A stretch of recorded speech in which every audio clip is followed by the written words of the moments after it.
आज हम संपत्ति अंतरण अधिनियम की धारा 91 को विवेचित करेंगे। जैसा कि आपको विदित है कि राइट टू रिडम्पशन मोचन का अधिकार बंधकर्ता का हमेशा बना रहता है। मोचन का तात्पर्य होता है संपत्ति को ऋण से उन्मुक्त कराना। बंधक में यही कहा गया है कि once a mortgage always a mortgage, अर्थात बंधकर्ता का अधिकार हमेशा बना रहता है, मोचन का अधिकार हमेशा बना रहता है। आज हम इसी के क्रम में प्रत्याशन क्या होता है, सब्रोगेशन जिसे हम कहते हैं, इन दोनों को यदि हम मिलाकर देखें, रिडेम्पशंस एंड सब्रोगेशंस, मोचन और प्रत्याशन, इन दोनों को यदि हम साथ विवेचित करते हैं तो ये पाते हैं कि सब्रोगेशन, जैसा कि इसके शब्द से स्पष्ट है कि यदि 92 section 92 makes it very clear that the doctrine of subrogation cannot be invoked unless the prior mortgage is discharged as a whole. The principle of this rule is that there cannot be subrogation without redemptions. इसका मतलब किसी व्यक्ति को बंधक ग्रहीता के स्थान पर व्यवस्थित होने के लिए या उसका स्थान प्राप्त करने के लिए उस बंधक ऋण को चुकाना होगा, बंधक ऋण को देना होगा। इसी क्रम में कहा गया है कि प्रत्याशन एक प्रकार से एक ऐसी प्रक्रिया है जिसमें वह व्यक्ति हु मे सू फॉर रिडेम्पशंस, अर्थात वे व्यक्ति जो मोचन के लिए वाद ला सकेंगे बंधककर्ता के अतिरिक्त। इट इज वेरी क्लियर कि the following person can sue for redemption under section 91 except mortgagor. तो बंधककर्ता के अतिरिक्त यदि संपत्ति को मोचन के लिए ऐसा कोई व्यक्ति, any person other than the mortgagee, of the interest sought to be redeemed having an interest charged upon the property mortgaged and the right to redeem the same। तो इससे स्पष्ट हो जाता है कि बंधक कर्ता के अतिरिक्त निम्न व्यक्तियों में से कोई भी बंधक संपत्ति का मोचन करा सकेगा या उसके लिए मोचन के लिए वाद ला सकेगा। तो section 91 explain who may be competent for redemptions. कोई व्यक्ति उस हित के बंधकदार से भिन्न जिसका मोचन कराना अपेक्षित है, कोई व्यक्ति जिसका उस बंधक संपत्ति या उसके मोचन अधिकार में कोई हित या कोई भार है। सेकंड अपन देखें तो बंधक ऋण या उसके किसी भाग का संधाय करने के लिए कोई भी प्रतिभू जो श्योरिटी देता है वो व्यक्ति, बंधककर्ता का कोई लेनदार जिसने उसकी संपदा के प्रशासन के लिए वाद में उस बंधक संपत्ति की विक्रय के लिए डिग्री अभी प्राप्त की हो। तो इनमें से कोई भी व्यक्ति उस संपत्ति का मोचन करा सकता है। मोचन कराने का तात्पर्य होता है संपत्ति को ऋण से उन्मुक्त कराना माना गया है। अब क्वेश्चन ये पैदा होता है कि डॉक्ट्रिन ऑफ सुब्रोगेशन क्या है, प्रत्याशन का सिद्धांत क्या है। Subrogation is right of a person to stand in the place of a creditor. Subrogation क्या है? Subrogation is right of a person to stand in place of a creditor. It means substitutions.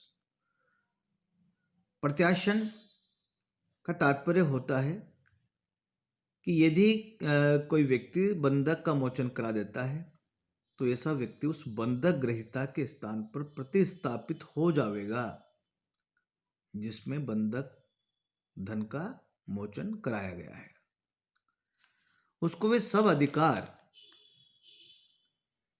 उस बंधक संपत्ति के संदर्भ में प्राप्त हो जाएंगे जो उस बंधक ग्रहीता के थे। इसको हम समझें, इट मीन्स सब्स्टिट्यूशन, प्रतिस्थापन। When a mortgagee transfer his mortgage debt, his assignee becomes vested with all his rights Correct?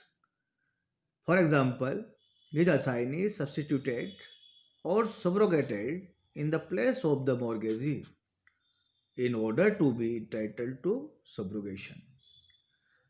It means a person must pay off the entire amount of a prior mortgage because subrogation takes place by redemptions, and unless there is a redemptions there can be no subrogation. इसका मतलब मोचन कराना सुब्रोगेशन प्रत्यासन के लिए आवश्यक माना गया है।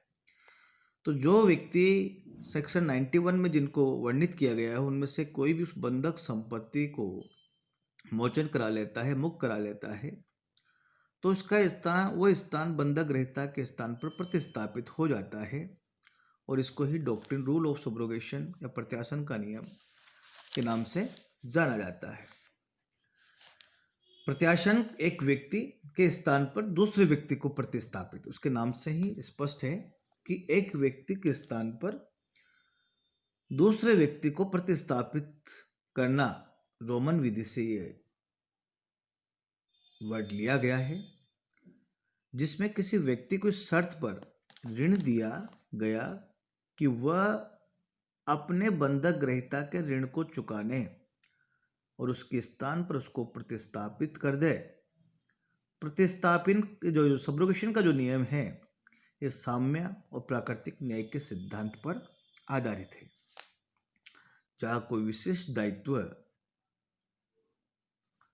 या मांग या ऋण की तुष्टि किसी व्यक्ति द्वारा की जानी चाहिए थी, परंतु उसकी तुष्टि किसी अन्य व्यक्ति के कोष से की गई हो, तो साम्य प्राकृतिक का न्याय ये कहता है कि उस व्यक्ति को वो सब अधिकार प्राप्त होंगे जो बंधक ग्रहीता को उस बंधक ऋण के संपत्ति में है।